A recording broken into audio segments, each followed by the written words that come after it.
What is up, folks? Long time no see. My name is Jackafee, and this is the updated guide for my Unga Bunga Bam Bam Warrior for Path of Exile 2.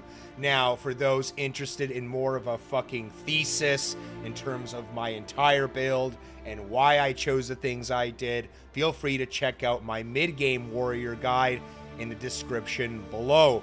That will certainly cover most of my decision making.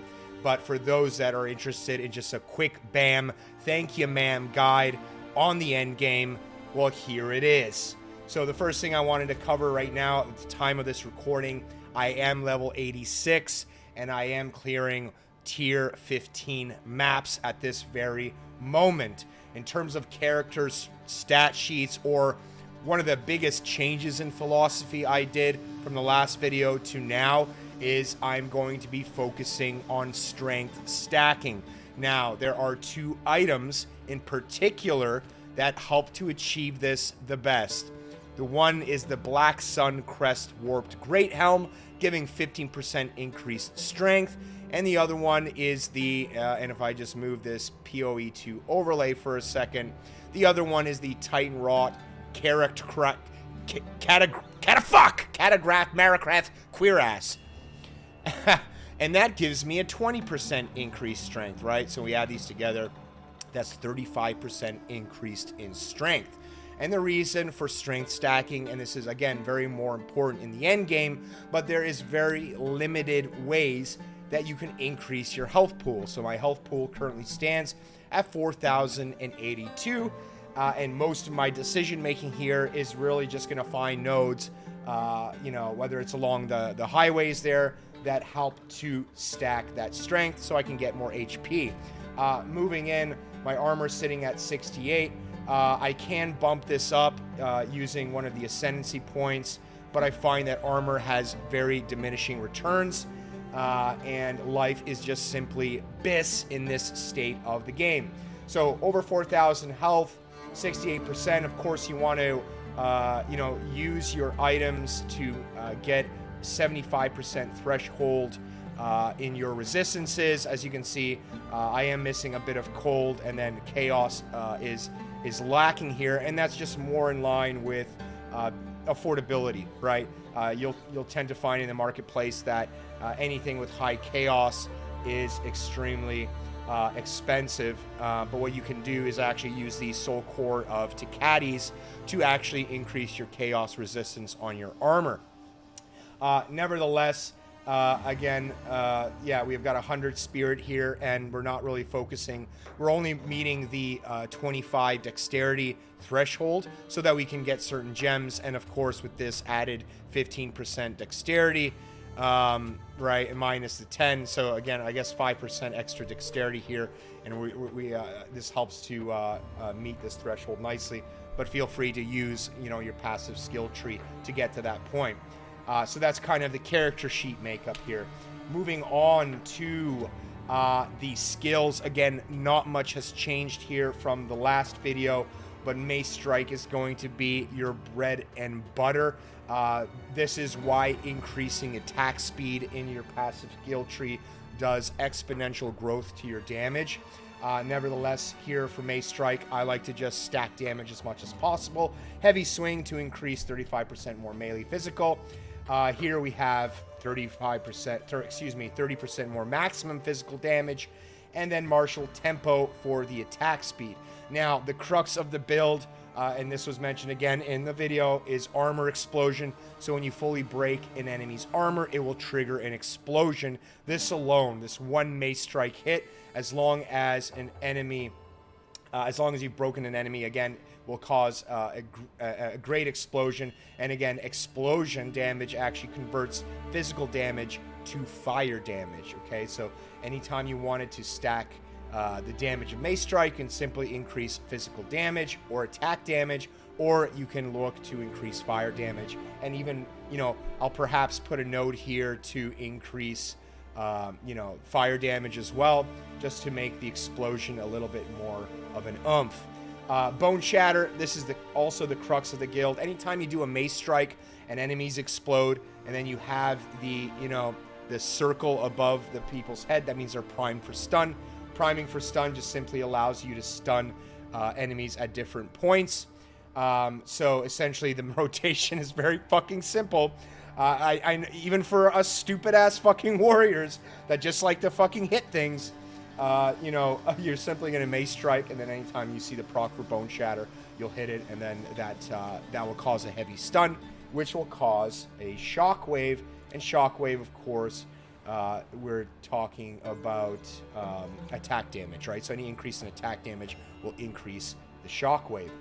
For gems here, Aftershock, when they are heavy stunned, that's pretty much what the skill does. So you're guaranteed an Aftershock.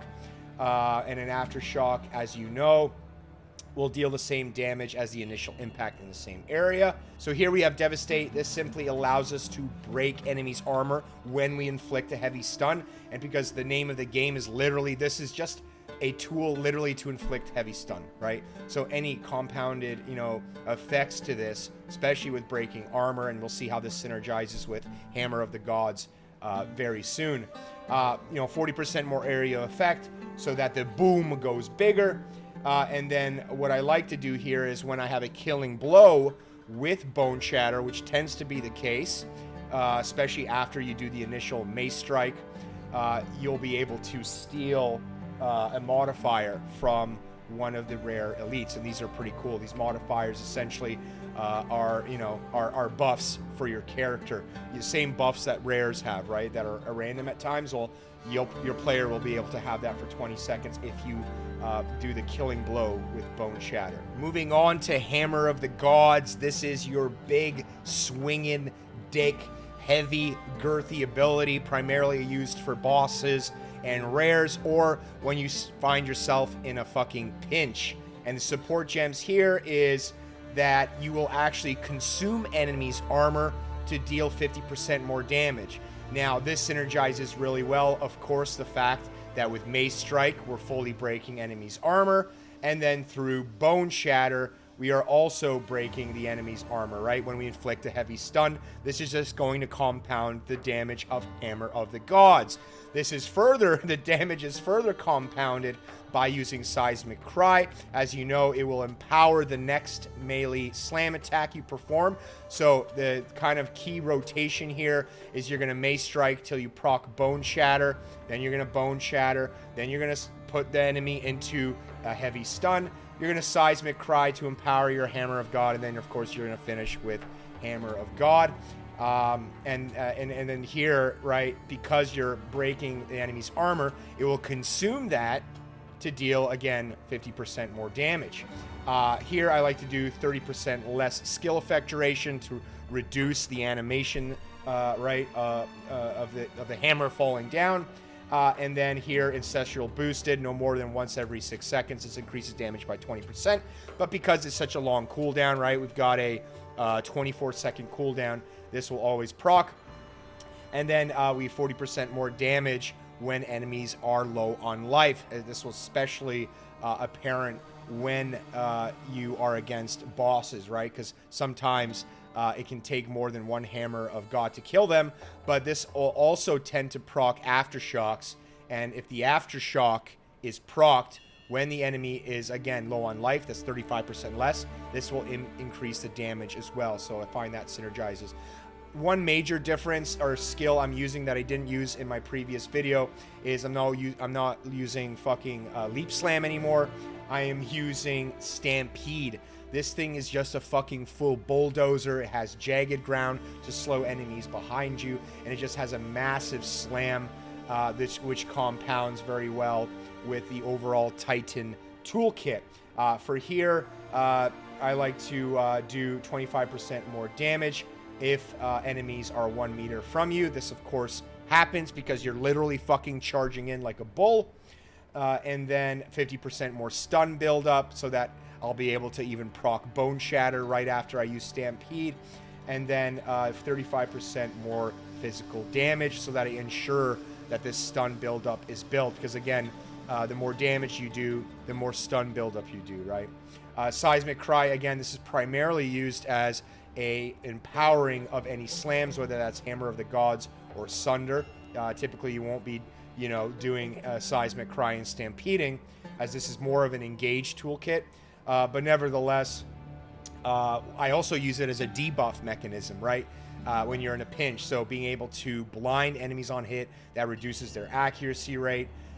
Skills empowered, right, will do 50% more damage. So that way I'm empowering my Hammer of the Gods. I'm empowering Sunder, right? So being able to do more damage on those hits, synergizes really well. And then, of course, you know, being able to also daze enemies as well, I find is very useful, right? And daze actually will allow you to, it'll allow you to build heavy stun, or sorry, stun build up more effectively. So you can, of course, use this prior to a boss being primed for stunned or stunned. It's not just empowering, you know, you're not just using this to empower your other abilities or other slams. You could even use this as a way to proc heavy stun. So I'll typically start the fight with Seismic Cry when I'm facing a boss. Sunder is a really good toolkit. Again, you have more than enough skills here, but I like variety. I really like the distance some of this gives you, right? Especially when you have fucking annoying mobs that shoot shit at you, being able to still, you know, heavy stun them with Sunder and then, you know, charge in. It's just really nice toolkit for a lot more of a longer ranged gameplay, being able to snipe bosses, and you'll be surprised on the damage this does. But what I like to do is 35% more damage when enemies are 7 meters away, right? Makes sense, because I'm using this as a long-ranged snipe ability. And then being able to break 40% more armor with this, right? You can see how this all starts to synergize, especially with Hammer of the Gods, when we, again, consume that heavy armor for more damage, right? And then what I like to do is 25% chance to cause an aftershock with this, which, again, compounds with the Titan Ascendency class, which I will be showing momentarily. And then for my 2 buffs, and this equates, I think, to 95 spirit, so make sure that you have enough spirit for these gems, as again, some of these will cause reservation, right? So you need 30 spirit in order to use this. But scavenge plating, right? So what I like to do is fully breaking an enemy's armor will grant you stacks of scavenge plating, and that will allow you to gain armor and thorns per stack.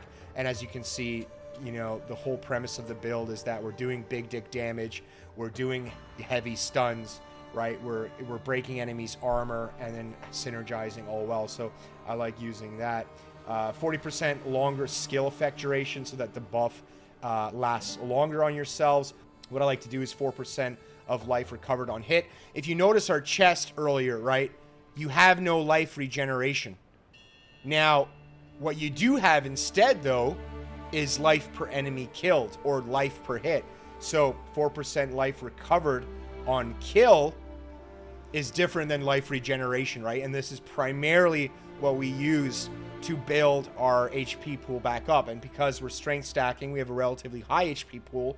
Yes, you know, life regeneration can certainly be a viable build that you do, but in this case, what I like to do is life per enemy killed, and I do that for the gloves, I do that for the weapon, you know, I do like the physical damage increase rather on my runes, and then what you can do is actually have life per enemy killed on your rings. So your weapon, your hands, and your rings can essentially make you sustainable, and we'll go through a gameplay footage of that. But anyway, I'm going on a tangent here. And then breaking armor equal to 15% of physical damage dealt by the supported skill. For my second and final buff, it's Herald of the Ash.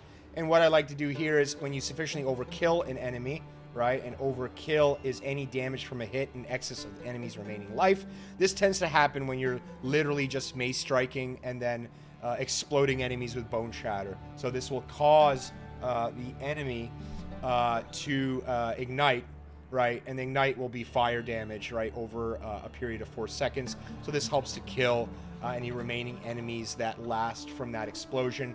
What I like to take here is 30% increased recovery from Life Flask, 30% increased accuracy, and then finally 40% more area damage, right? Because the explosion radius is 1 meter, so increasing that, right? So that is the skill. And again, I kind of explained the rotation, but I will go over it in the gameplay section just so you can see how this works. Moving on to my items. Again, the biggest thing you can do for a warrior, if you're like worried about the damage, right? Here I'm sitting at 27k for Mace Strike, right? The best thing you can do is increase the top end damage for the physical damage, right? This is by far the largest impact to your damage kit. So if you're ever wondering where to start first, start with the weapon, right? In this case, it was corrupted, so I could have an extra gem slot, and here 60% physical damage, right? Certain items I like to do is every single item you want to have strength on it. Again, your strength stacking, this 35% increase in strength is only going to add and compound the more strength you have. So always aim to have strength in each item. And then in case of the weapon, the hands and the rings, aim to have life per enemy killed, as that will be your only way to sustain your life and HP pools, right? Aside from the flask, because again, you do not have life regeneration. Increased stun duration is always good. Again, being able to, sometimes rare mobs will come out of that heavy stun quickly, and you won't be able to empower that mob, right? And then, using Seismic Cry and then Hammer of the Gods. So having any increased stun duration here is good as well. But again, I just went through all kind of physical damage to increase. And again, the Black Sun Crest Warp Grape Helm and the Titan Rock Catacraft Macarath Kurat. Fuck! Say that 5 times. That's the last time I'm going to say it. Again, the premise here is just so I can increase my strength stack to have more HP pools, because fucking things hit here. They hit like a truck, right? But just moving over the armor, you can find that these items are not expensive at all, right? I would say that the entire toolkit maybe cost me 3 divine, right? And naturally, just kind of playing the game, those are going to drop. If you ever are in need of currency, right now the hot thing are white stellar amulets, right? The things that give attributes. People use that, and then obviously they go and put on a chaos orb of chance in order to get the Ascendency unique. So if you have a white stellar amulet, hang on to that, because that's literally like 120 exalted or 120 exalted. If you have 2, it's 1 divine. So there are a lot of things you can do for currency farming, but again, that's outside the scope of this video. So yeah, these 2 items I would say are the mandatory to make the build work. And then as you can see here, anything with maximum life. And then, of course, because you have 2 uniques, you're a little bit stressed on the resistances, right? So making sure to have the fire, chaos, lightning, and cold resistances as high as possible. Those are typically what's going to take your slots here, right? Life per enemy killed, strength, your resistance, maximum life, any armor, and you can't go wrong there, right? And then from a charm effect, I like using, and this is actually really fucking subpar, right? I don't know even why I have this on, but I do like the granting immunity to freeze. I find as a warrior, the worst fucking thing you could ever imagine is being frozen in one spot and being unable to kill anything to increase your life, right? To get that life back. So I like using grants immunity to freeze, and I will go into the shop and try to find something better than this, or the trade website.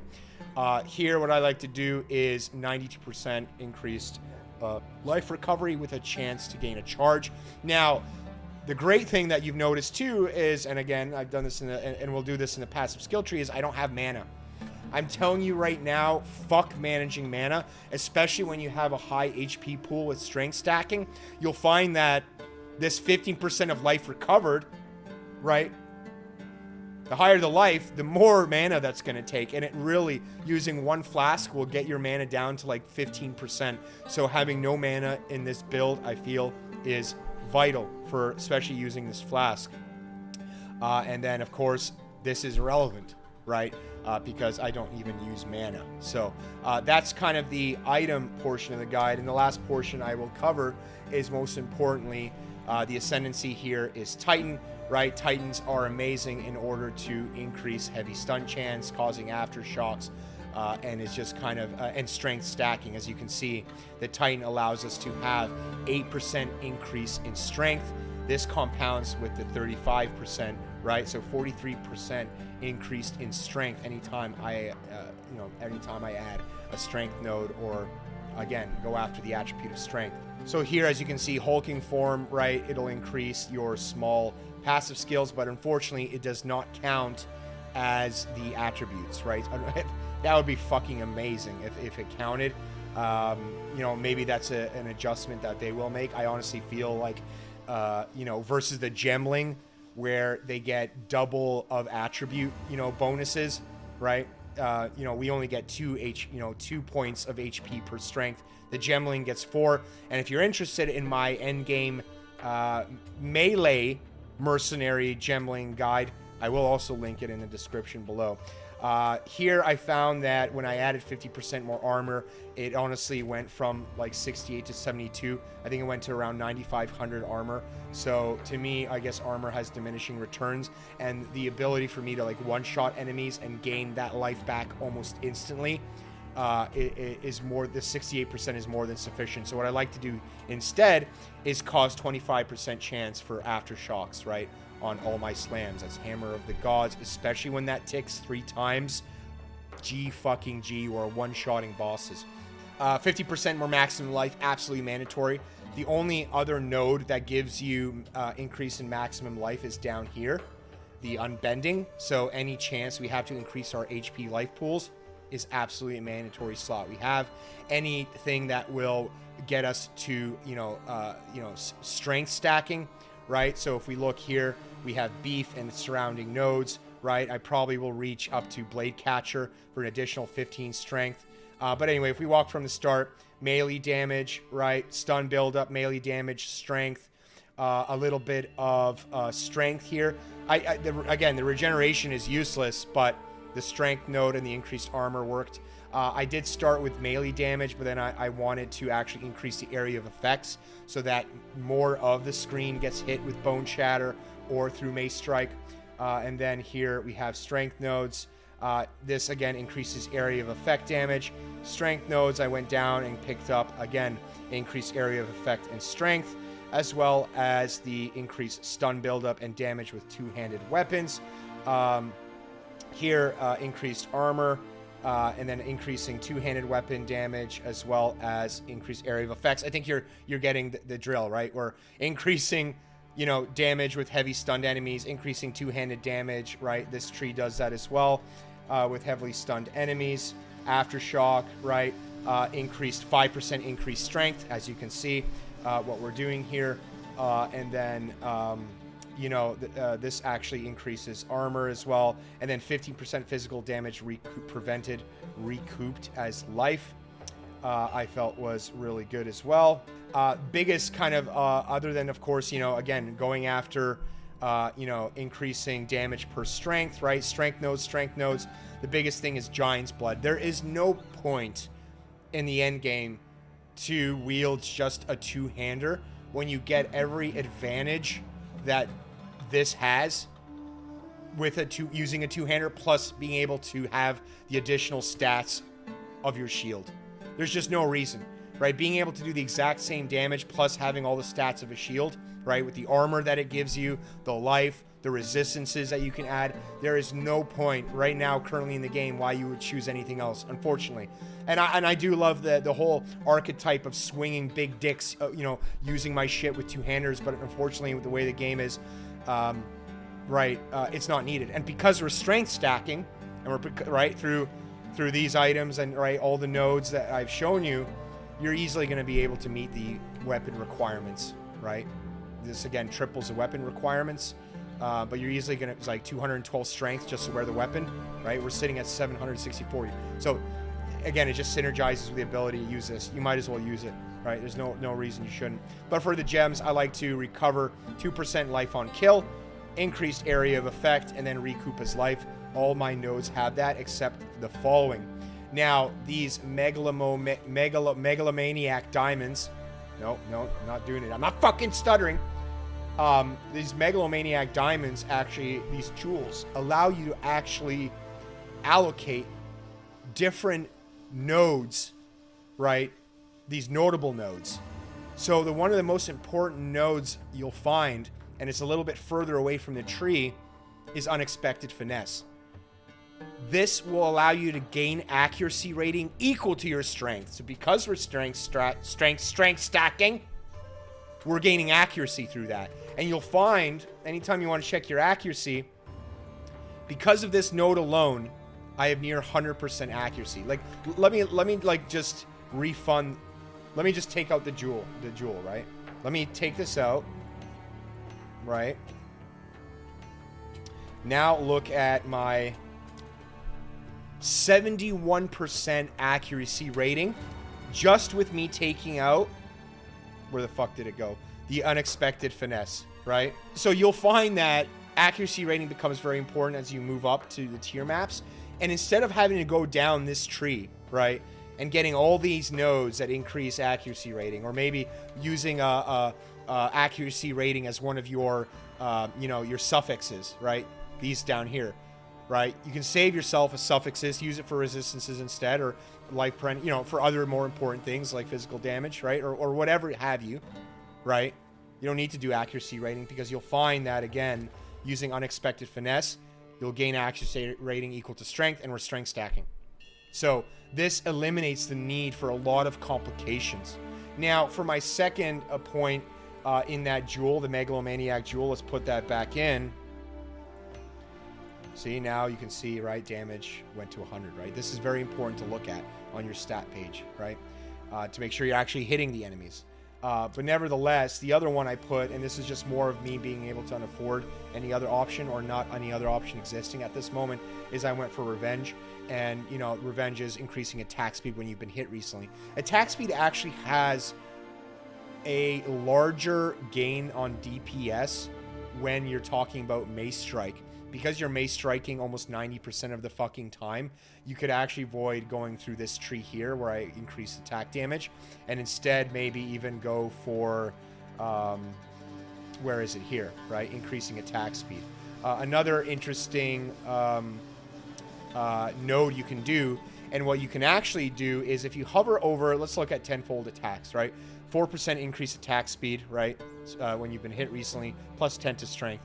If you press Alt, these distilled emotions, greed, fear, and guilt, if you go to your stash, you could actually combine these and add them to your amulet, and that will give you the node.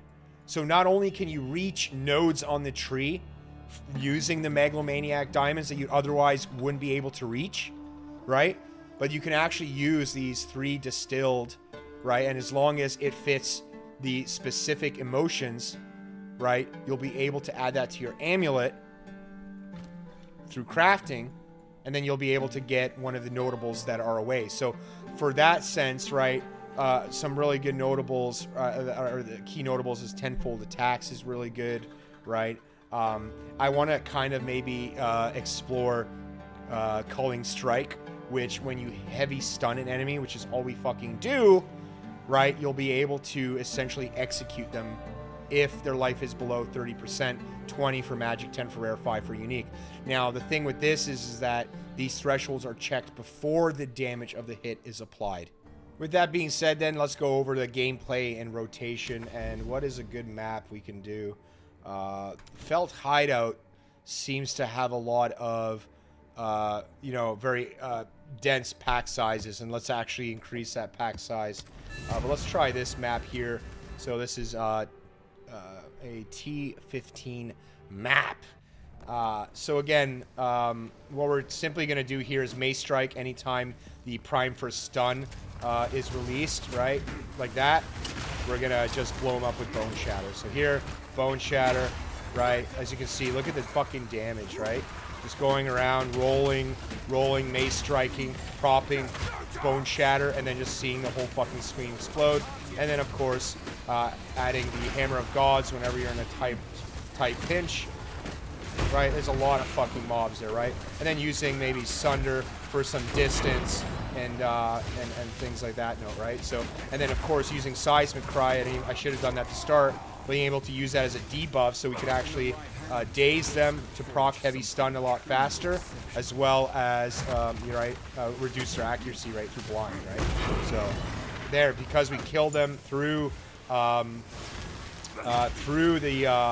bone shatter, we now get the modifiers, right? So we just and then we have the stampede to kind of run through and fuck everything up. So yeah, it's fairly straightforward. I didn't want to keep this too long.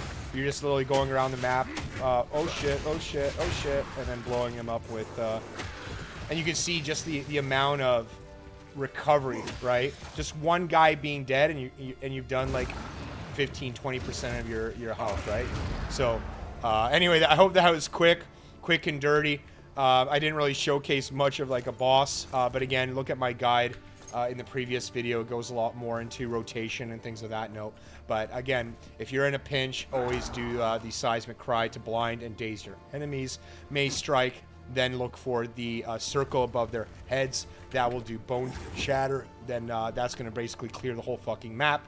Anytime an enemy is heavy stunned, you'll then empower your next slam, which is this, or it can be your sunder for more distance. But anyway, hope you enjoyed me blowing up the fucking map. I'm having a blast playing Path.